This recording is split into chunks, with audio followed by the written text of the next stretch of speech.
So here we have the BMW 116D on a 65 plate. I'm going to start off by showing you around the outside of the car, and then we'll hop in and run through some controls on the inside. But from the outside you can see it's a 5-door car with alloy wheels. We'll start off inside the boot and then work our way around the rest of the car from there. As we approach the back of the car, you can see we have reversing sensors, plenty of boot space as well, along with that 60/40 split folding rear seat should you wish to increase this space even further. Okay, so we're just going to work our way back round to the front of the car, and then we'll hop in and run through some controls on the inside. But now that we've done a full circle of it, you can see it's in excellent condition the whole way round. Just briefly before we climb in, I think it's well worth seeing the interior from this exterior point of view. There's plenty to run through on the dashboard, so let's hop in and we'll do that now. Okay, now that we're inside the car, we're going to start with the dials. On the right-hand side, we have the rev counter. On the left-hand side, the speedometer and fuel gauge. In the middle, you can see the main trip computer, which includes the total miles of this car. They are 40,408. Above that, we've got the trip computer, so you can change the information displayed there by using buttons on the end of the indicator stalk. If we back out to the steering wheel, on the left-hand side, first of all, we have cruise control and speed limiter, and over on the right-hand side, stereo and phone controls. The phone controls can only be used after such time as you pair the phone up to the car, and that is done over on the screen in the center just here.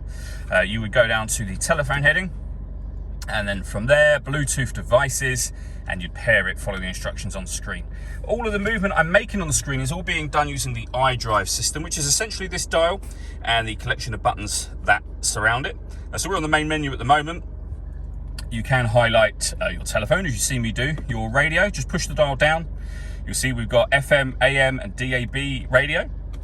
You can go back to the main menu.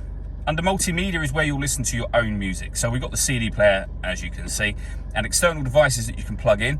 So we've got USB input at the top there, Bluetooth audio, and auxiliary input as well. So plenty of ways to listen to your music in this car. Working our way down, we have the CD player and the main volume for the stereo. We then have the climate control, so you can determine the direction the air is being distributed in, the temperature. You can increase and decrease the fan speed.